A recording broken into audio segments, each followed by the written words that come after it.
lawsuit now filed by two former New Mexico State men's basketball players at the center of hazing allegations. Those allegations forcing the program to cancel the remainder of their season back in February.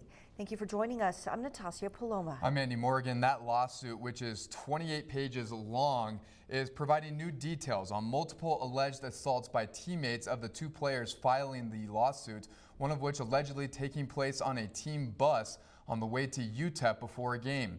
We have team coverage for you tonight, and we begin with KTSM 9 Sports Director Colin Deaver. And Colin, that lawsuit, I mentioned 28 pages long, really tough to read. Yeah, no doubt, Andy. This lawsuit providing a ton of clarity as to why New Mexico State shut down its basketball season back in February due to what they termed at the time hazing allegations. The New Mexico State Board of Regents and these five men, former head coach Greg Heyer, former associate head coach Dominique Taylor, and then these three former players, DeShondre Washington, Dr. Bradley, and Kim Aiken Jr. are all named as defendants in a lawsuit filed today by former players Shakiru Odunewu, Deuce Benjamin, and William Benjamin. Deuce's father, who is also a former Aggies basketball player in the NMSU Athletics Hall of Fame, as well as the boys basketball coach at Las Cruces High School. Now, no criminal charges have been filed in the case at this time, but it has been referred to the New Mexico Attorney General for possible criminal charges. The lawsuit stems from the February 10th hazing allegations filed with NMSU police that ultimately canceled the 2022-23 season and resulted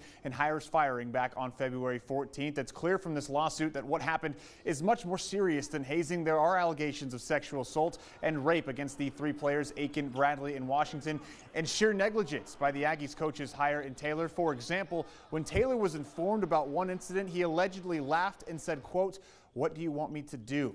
The lawsuit alleges these incidents began in the summer of 2022 and continued until this February, when a report again was filed with NMSU police and resulted in the season's shutdown. It also alleges that NMSU coaches were aware of these accusations as far back as November 12th, 2022. Our Shelby Cap has been combing through the lawsuit tonight and has more on these heinous accusations. Shelby. Colin, the lawsuit details numerous alleged incidents of sexual assault and harassment against player Shaq and Deuce by three NMSU basketball players. Some of the worst incidents occurring during away games. And a warning for our viewers, the details in this lawsuit are graphic. The lawsuit filed by NMSU basketball players William Deuce Benjamin and Shakiru Odunewu, also known as Shaq, alleges that Shaq was the victim of unwanted physical and sexual contact, citing an incident during a bus ride with the team to UTEP when players Aiken, Bradley, and Washington allegedly tackled Shaq, pinned him down, and, quote, slapped his bare buttocks, and he felt fingers inserted into his anus. Now, the lawsuit alleges that no one did anything to stop the attack, and coaches were in the front on their phones. But one coach turned around and yelled out, quote, "Stop playing around."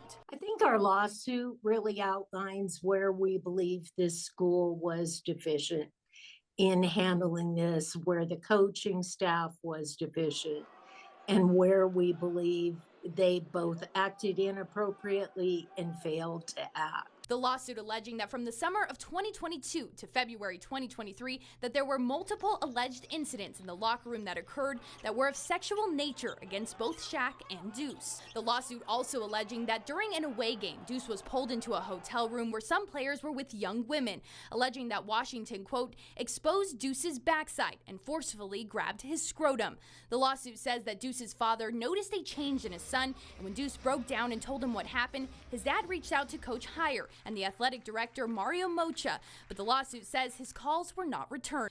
Now, Deuce's father, William Benjamin, commenting on the lawsuit against not only the three players, but the coaches and the Board of Regents.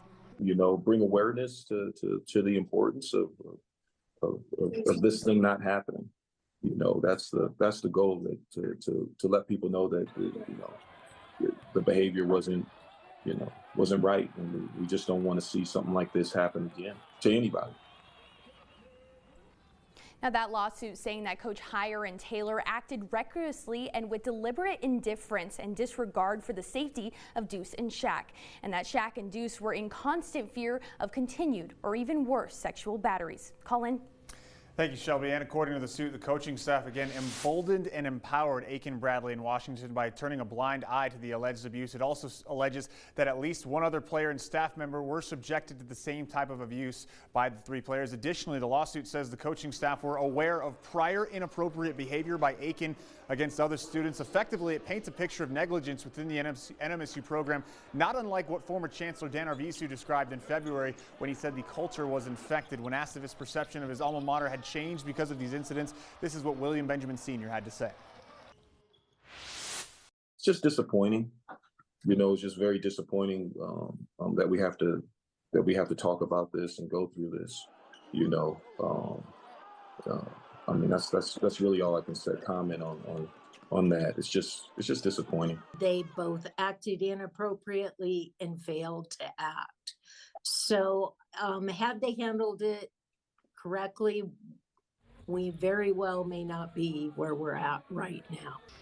KTSM has reached out to the coaches Hire and Taylor, as well as the players Aiken, Bradley, and Washington for comment. So far, Bradley, the only one to respond, referring us to his attorney, who we have not been able to contact at this time. Athletic Director Mario Mocha also declining comment when he was reached by phone this afternoon. New Mexico State University at large, though, responding to the lawsuit with this statement, quote, "While NMSU does not comment on pending litigation, we want to assure everyone that this issue is being taken seriously. As we announced earlier this year, the university is working with Greenberg Traurig to look into the allegations." The statement continued, "Their work is underway and running in parallel to our own internal investigation into this matter," end quote. And I want to reiterate one more time, no criminal charges have been filed at this time, but it has been referred to the New Mexico Attorney General for possible criminal charges. We do expect there to be more twists and turns in this story moving forward, as there have been for months. Later in sports, we hear from William Benjamin again on how this has had an effect on his son Deuce and what this might mean for the futures of the three players named in the lawsuit. Guys.